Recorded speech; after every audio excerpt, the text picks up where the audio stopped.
आज हम HR policy के बेनिफिट्स की बात करेंगे, ठीक है ना। The establishment of policy can help an organisation demonstrate that it meets requirement for diversity, ethics and training. तो चलिए इसके बेनिफिट्स को वन बाय वन देखते हैं, ठीक है ना। एचआर पॉलिसीज़ के क्या बेनिफिट होते हैं, ह्यूमन रिसोर्स पॉलिसी के क्या बेनिफिट होते हैं, ठीक है ना। While formulating the policy the management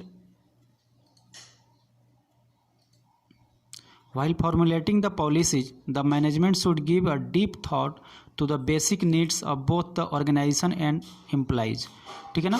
तो जो बेसिक नीड है ऑर्गेनाइजेशन का और एम्प्लॉय का, इसको देखना है, इसके बारे में बिल्कुल दिमाग लगाना है और सोचना है अच्छी तरीके से।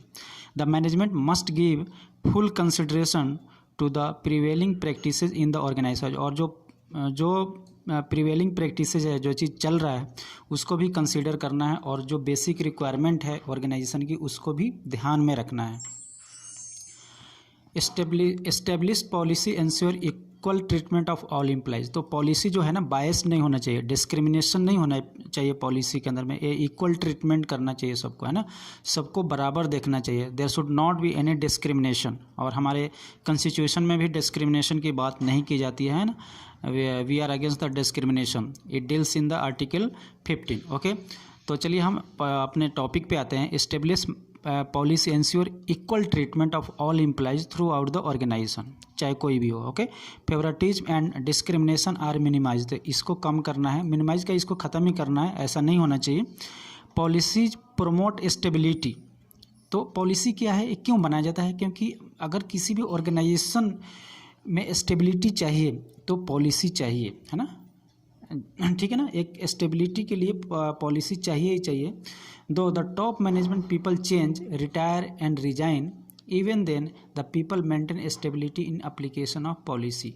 तो लोग आते जाते रहते हैं ना, एम्प्लॉई आते जाते रहते हैं, जो टॉप मैनेजमेंट लेवल है वो भी चेंज होते रहते हैं, रिटायर होते हैं, रिजाइन कर देते हैं, लेकिन फिर भी जो अगर पॉलिसी एस्टेब्लिश है ना, अगर पॉलिसी फेयर है, बढ़िया है ना, तो फिर बाकी चीज़ें भी इस्टेब्लिश हो जाएगी, ठीक है ना, चाहे कोई भी आए और जाए, ठीक है ना। उसी तरह देश में भी है, चाहे कोई पीएम बन जाए, आए जाए, लेकिन हमारी जो पॉलिसी है इस्टेब्लिश है, हमारा एक मतलब सिस्टम है, तो चल रहा है सब ठीक ठाक। उसी तरह पॉलिसी भी है किसी कंपनी का, तो वो ठीक ठाक होना चाहिए, ठीक है ना।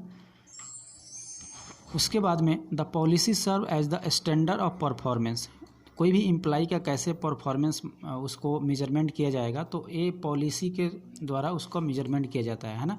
जो भी पॉलिसी कहता है उसके अकॉर्डिंगली परफॉर्मेंस है कि नहीं, उससे कितना डेविएशंस है, नेगेटिव में है या पॉजिटिव में है, तो वो सारा चीज़ देखना है, और फिर accordingly you can measure the performance, standard performance. Okay, actual performance can be compare to the policies to determine how well the members of an organisation are performing. Okay, next है sound and good policy help build the motivation and loyalty of employees. तो sound है, तो अगर अच्छा है policy तो उसमें क्या होगा, मोटिवेशन भी होगा और लॉयल्टी भी होगा, एम्प्लॉय जो है ना वो उनमें लॉयल्टी भी आएगी। This is specially true where the policy reflect the principle of fair play and justice and where they help people grow within the organisation. तो ये सारी चीज़ें कुल मिला करके है, अगर अच्छा पॉलिसी है तो लोगों को उसमें लोगों को अपॉर्चुनिटी भी मिलेगा आगे बढ़ने का, लोग अपने आप को उसमें ग्रो करेंगे, अच्छा से परफॉर्मेंस करेंगे, मोटिवेट होंगे, है ना, और कुल मिलाकर के लॉयल्टी बढ़ेगा, ठीक है ना। और sound policy help in clarifying intrapersonal and inter group conflicts. तो देखिए कोई भी ऑर्गेनाइजेशन है तो वहाँ पे कन्फ्लिक्ट्स होते रहते हैं, तो अगर साउंड पॉलिसी, अच्छा पॉलिसी, तो उस कन्फ्लिक्ट को ख़त्म करने में, उस कन्फ्लिक्ट को मिनिमाइज करने में, मिटिगेट करने में एक साउंड पॉलिसी का, एक एस्टेब्लिश पॉलिसी का बहुत बड़ा रोल होता है। अदरवाइज फिर उसमें कन्फ्लिक्ट में लगे रहेंगे, फिर पॉलिसी जो है अगर अच्छा पॉलिसी नहीं तो उसको रिजॉल्व नहीं करेगा, फिर उसका निगेटिव इम्पैक्ट होगा। तो कुल मिलाकर के एक एस्टेब्लिश ऑर्गेनाइजेशन के लिए एक एस्टेब्लिश पॉलिसी का होना बहुत ही ज़रूरी है। Thanks for watching.